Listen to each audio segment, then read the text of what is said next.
Bueno, vamos a hablar del papel de la verdad en las transiciones. Y hay que decir que en las transiciones, cuando se empieza a hablar de verdad, de la dictadura a la democracia, de la guerra a la paz, es cuando se empieza a hablar del tema de la justicia transicional.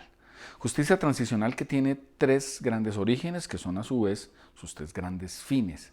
El primero es la discusión de cómo en una transición logramos que en esa transición haya verdad, verdad judicial, verdad histórica, verdad social. El segundo, cómo esa verdad en el marco de la transición reconoce a las víctimas y reconoce sobre todo los derechos de las víctimas que fueron vulnerados en el marco de esas guerras o de esas dictaduras. Y el tercero, importantísimo, cómo le devolvemos la legitimidad perdida y la credibilidad perdida, la confianza, al Estado, a las instituciones democráticas que se vieron resquebrajadas en el marco de graves violaciones a los derechos humanos. Pues la primera discusión empieza porque tradicionalmente en las transiciones lo que se decía es hay que pasar la página. Para podernos reconciliar, aquí nadie tiene que investigar nada, aquí nadie tiene que preguntar nada, simplemente cerramos esto y seguimos adelante. Pero eso empieza a explotar. No podemos construir una sociedad futuro reconciliada si no miramos con cuidado hacia el pasado. Para ponerle solamente un ejemplo, Argentina, miles de violaciones a los derechos humanos cometidas en el régimen militar de la dictadura de Videla. Una de ellas, de pronto de las más escabrosas, es cómo se secuestra y asesina a los padres de más de 500 bebés que nacieron ahí en el marco de esas violaciones de derechos humanos de la dictadura.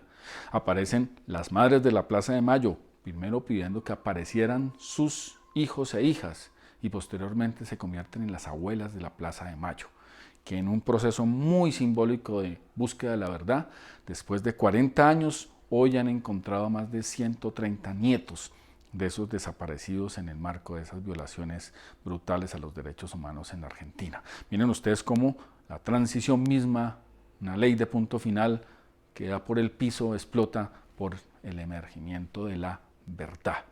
Al final el señor Videla es condenado a cadena perpetua en un juicio histórico donde el fiscal Estracera lanza la frase emblemática cuando dice, señores jueces, esta frase que pertenece hoy a todo el pueblo argentino que sufrió la dictadura, nunca más.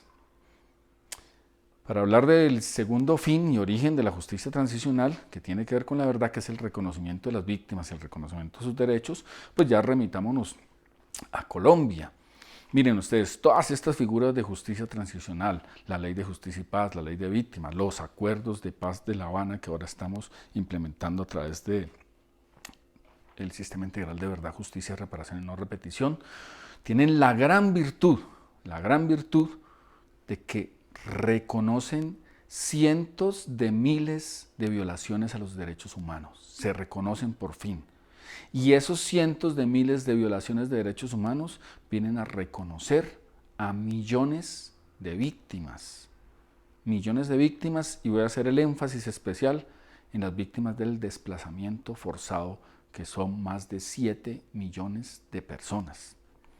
Ese es el gran logro de la justicia transicional en Colombia, que arranca en el 2005 con la ley 975 o ley de justicia y paz, ley que a su vez, o justicia transicional que a su vez pues tiene un importante protagonismo de las instituciones democráticas. Ojo ahí con ese tema, muchas veces subvaloramos, criticamos, miramos con poca gratitud las instituciones democráticas, pero cuando el país o cuando los países, las naciones, las sociedades necesitan esas instituciones, las instituciones responden.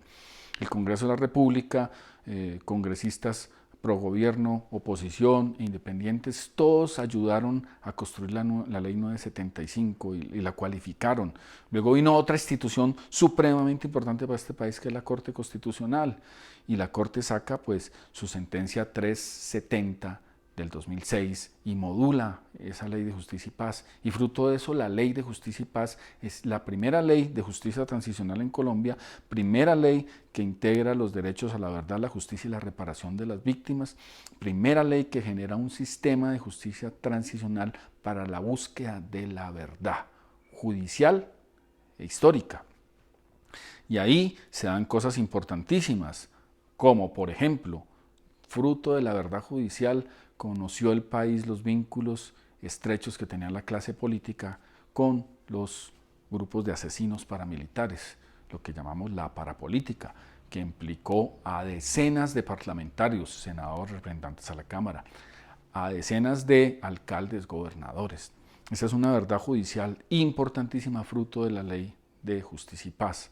Fruto de justicia y paz conocimos más de 5.500 fosas comunes que le dieron paz a miles de familias colombianas que llevaban años buscando los restos de sus seres queridos para darles santa sepultura y cerrar ese ciclo de duelo tan necesario para las víctimas. Pues Justicia y Paz se convirtió en una primera experiencia valiosísima de justicia transicional en Colombia. Después de esto, pues viene la instauración del Comité de Reparación y Reconciliación Nacional. De ahí sale o es el origen del Centro Nacional de Memoria Histórica, que ha hecho un trabajo también impresionante, un trabajo valiosísimo de recolección precisamente de lo sucedido en el marco del conflicto armado. De ahí viene la ley 1424 del 2010, que es la que generó los acuerdos de contribución a la verdad histórica, también muy importante. Luego la ley 1592 del 2012, ahí se empieza a dar la obligación de investigar en el marco de la macrocriminalidad y la macrovictimización, para que las investigaciones tuvieran todo el contexto de lo ocurrido en el marco de la guerra. Luego podemos mencionar como ley de justicia transicional la ley 1448 de 2011, que tiene todo el tema de atención y reparación integral a las víctimas.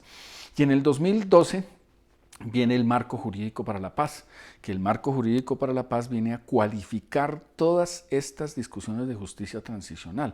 El marco jurídico para la paz tiene además una sentencia de la Corte Constitucional que es la C579 de 2013. Ojo con esta sentencia, C579 de 2013, magistrado ponente Jorge Ignacio Peretel, por entonces magistrado de la Corte Constitucional. Esto es muy importante, ¿por qué?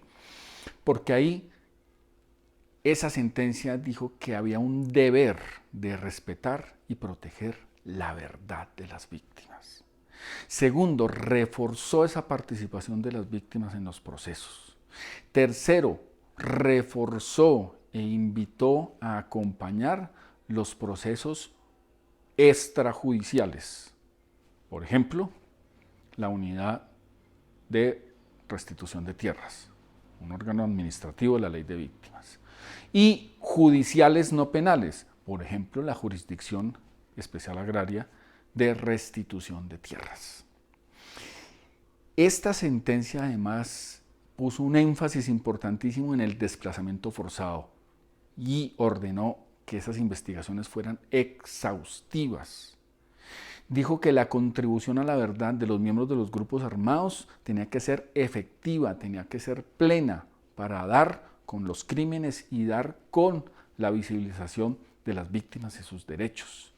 Y reforzó la obligación de reparar a las víctimas, haciendo un especial énfasis nuevamente en el desplazamiento forzado y en la restitución de tierras como medida de reparación.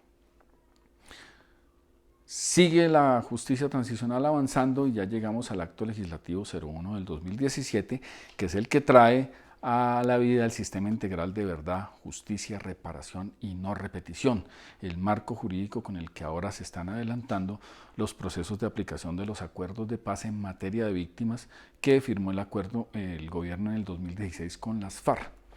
Y termino con la tercera función de la justicia transicional, que es devolver la legitimidad y devolver la confianza en el Estado y en las instituciones democráticas que, como vemos, se resquebrajan en medio de la guerra.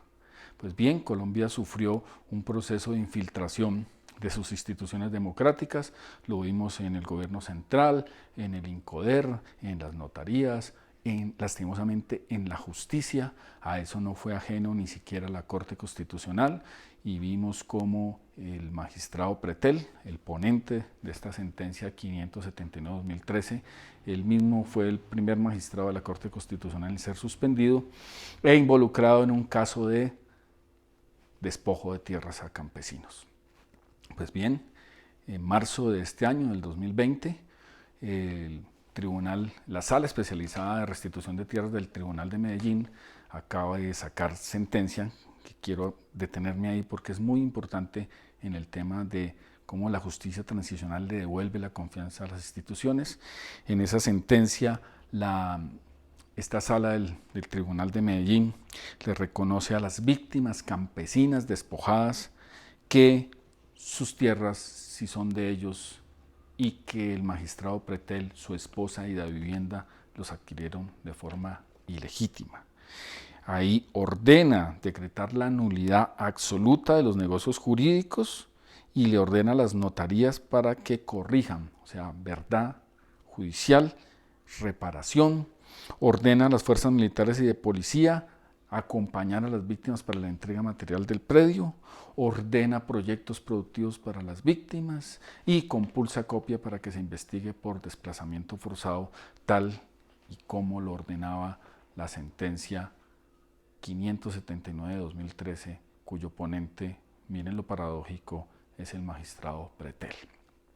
¿Cuál es la enseñanza de esto? Miren, la justicia transicional viene a corregir enormes errores de la justicia ordinaria en el marco de crímenes sistemáticos como el desplazamiento forzado que reúne a millones de víctimas, pero además de esto yo creo que la enseñanza que nos queda es que instituciones como el Congreso de la República, como la Corte Constitucional, independientemente de que sean infiltrados por ciertos personajes, son instituciones de la democracia que funcionan.